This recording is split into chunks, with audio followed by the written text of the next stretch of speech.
आत्मस्थ योगी का अद्भुत आख्यान। ज्ञान शास्त्र में नहीं है, शास्त्र तो केवल उस ज्ञान की ओर संकेत करते हैं। शास्त्र का ज्ञान प्रतीकात्मक है और उस प्रतीक को अनावरण स्वयं को करना पड़ता है। अतः ज्ञान को स्वयं के अंदर है। जब तक अंदर को उखाड़ा न जाए, ज्ञान प्रकट नहीं होता है। आप समझते हैं कि शास्त्र को पढ़कर ज्ञान प्राप्त कर लेंगे, यह तो एक वहम है और इस वहम से, भ्रम से जितना जल्दी निकला जाए उतना ही अच्छा है। यह सरगर्भित बात ऋषि कहोड़ का गर्भस्थ शिशु अपनी माँ के गर्भ से अपने पिता को कह रहा था। कहोड़ एक ऋषि थे, अनेकों विद्याओं में के मर्मज्ञ, तप एवं विद्या के मूर्त रूप थे। ऋषि कहोड़, उन्होंने ब्रह्मांड में ऐसी सुरंगों को खोजा था जिसमें से होकर गुजरने से समय कम हो जाता था। जैसे किसी नक्षत्र से अन्य ग्रह की ओर जाने में यदि 1,00,000 प्रकाश वर्ष लगता है तो वहाँ केवल 5,000 प्रकाश वर्ष में भी कम समय में पहुँचा जा सकता है। वर्तमान समय में प्रयुक्त टाइम टनल की अवधारणा ऋषि कहोड़ की इसी खोज से संबंधित जान पड़ती है। हालांकि सूक्ष्म जगत में इस तरह के पथ की जानकारी सामान्य बात है, परंतु ऋषि कहोड़ इस क्षेत्र में कुछ अधिक ही जानकार एवं विशेषज्ञ थे। इतने बड़े विशेषज्ञ एवं तपोनिष्ठ ऋषि कहोड़ को अपने गर्भस्थ शिशु की बात अच्छी नहीं लगी। ऋषि कहोड़ का अहंकार चोटिल हुआ था। अपने ही गर्भस्थ शिशु की बातों से वे आहत थे। उनका अहंकार सर्प के समान फुफकार मार रहा था और वे क्रोधित हो उठे। क्रोध और अहंकार का बड़ा घनिष्ठ संबंध है। चोटिल अहंकार की अभिव्यक्ति ही तो अनियंत्रित क्रोध है। क्रोध की उग्र अवस्था में विवेक खो जाता है, अर्थात उचित एवं अनुचित का भेद खो जाता है और इस प्रकार व्यवहार में व्यतिरेक आ जाता है। ठीक ऐसा ही ऋषि कहोड़ के साथ हुआ। उनका क्रोध अनियंत्रित हो उठा और वे अपने ही गर्भस्थ शिशु को अभिशाप दे बैठे। वे अपने गर्भस्थ शिशु को क्रोधित एवं आवेशित स्वर में बोले, रे अजन्मे बालक, तेरा इतना दुस्साहस कि तू अपने पिता को ज्ञान दे रहा है। अभी तुम संसार में पैदा ही नहीं हुए हो और संसार तथा संसार से परे का ज्ञान रखने वाले अपने ही पिता को ज्ञान देने लग गए। तुमने अपनी सीमा और मर्यादा का ध्यान भी नहीं रखा। तुम्हारे इस दुस्साहस के लिए मैं तुम्हें अवश्य दंडित करूँगा। ऋषि कहोड़ की बाड़ी में अग्नि बरस रही थी। उनका चेहरा आरक्त हो उठा था। आँखों से जैसे शोले बरस रहे थे। क्रोध के मारे उनके होठ फड़फड़ा रहे थे। अपने पति की इस अवस्था को देख ऋषि पत्नी अत्यंत सहम गई। वे किसी भयंकर घटना की आहट से अंदर कांप उठी। उन्होंने डरे सहमे स्वर से बोला, हे स्वामी, आप इतने क्रोधित न हो। मैं अपने शिशु की ओर से आपसे क्षमा मांगती हूँ। आप इसे क्षमा कर दें। ऐसा कहकर वे अपने पति के चरणों में गिर पड़ी और बेहोश हो गई। ऋषि का क्रोध घट नहीं रहा था। वे अपनी पत्नी की इस अवस्था से भी द्रवित नहीं हुए, परंतु इन सब के बीच अजन्मा शिशु अपनी माता के गर्भ में अत्यंत शांत एवं स्थिर था।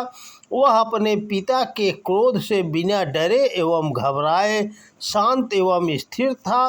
वह न तो वर्तमान स्थिति से विचलित था और न ही भविष्य की किसी अनहोनी से आतंकित था। जिसे सच्चा ज्ञान होता है उसे भय कहाँ, अज्ञान में ही भय और भ्रम पैदा होते हैं। अपनी माता के होश में आने के पश्चात फिर से वह अपने पिता से बोला, हे पिताजी, मैं न तो आपको उलाहना दे रहा हूँ और न ही आपका अपमान कर रहा हूँ। मैं तो केवल वही बोल रहा हूँ जो सार्वभौम एवं सर्वकालिक सत्य है। मैं केवल यही बोल रहा हूँ जो सत्य है। अगर इस सत्य को आप पहचान नहीं पाते हैं तो यह आपकी कमी एवं अज्ञानता का द्योतक है। ऋषि कहोड़ को ये बातें और भी बुरी लगी। ये बातें आग में घी डालने का काम करने लगी। ऋषि कहोड़ ने अत्यंत क्रोधित होकर अपने कमंडलू से जल निकाला और हाथ में लेकर उसे अभिमंत्रित करते हुए बोले, मैं ऋषि कहोड़ तुझ अजन्मे बालक को शाप देता हूँ कि तू अपने शरीर के 8 अंगों से वक्र हो जा। जब तू जन्म लेगा तो तेरे शरीर 8 स्थानों से टेढ़ा मेढ़ा हो जाएगा। लोग तुझे देखकर हंसेंगे, उपहास करेंगे। अजन्मा शिशु जोर से हंसकर बोला, हे पिताश्री, आप फिर से अज्ञानी की तरह बर्ताव कर रहे हैं। आप तो अच्छी तरह समझते हैं कि आत्मा किसी भी शाप और वरदान से अप्रभावित रहती है। आत्मा को न तो अभिशाप दिया जा सकता है और न ही वरदान, और जो आत्मस्थ होता है उसे इस बात की किसी भी बात से किसी भी तरह प्रभावित नहीं किया जा सकता है। आंगन के टेढ़े होने से आसमान टेढ़ा नहीं हो सकता है। शिशु अपनी मस्ती में मस्त होकर अपनी माँ के गर्भ में ही साधना करने लगा। उसने जब इस धरती पर जन्म लिया तो ऋषि कहोड़ का शाप फलीभूत हो चुका था। नवजात शिशु अपने शरीर से 8 भागों में टेढ़ा मेढ़ा था। इसी कारण उसे अष्टावक्र कहा गया। अष्टावक्र महान ज्ञानी थे। वे सुखदेव के समान जन्म से ही ज्ञान लेकर पैदा हुए थे। अष्टावक्र आत्मा में रमण करते थे। वे आत्मस्थ थे। उनका 8 भागों से कुबड़ा शरीर उनके लिए कोई समस्या नहीं था। ज्ञानी के लिए तो शरीर ऐसा है जैसे कोई वस्त्र जीर्ण शीर्ण हो जाता है तो उसे उतार दिया जाता है। ज्ञानी अपने शरीर के साथ ऐसा ही करता है। यही अष्टावक्र के साथ भी था।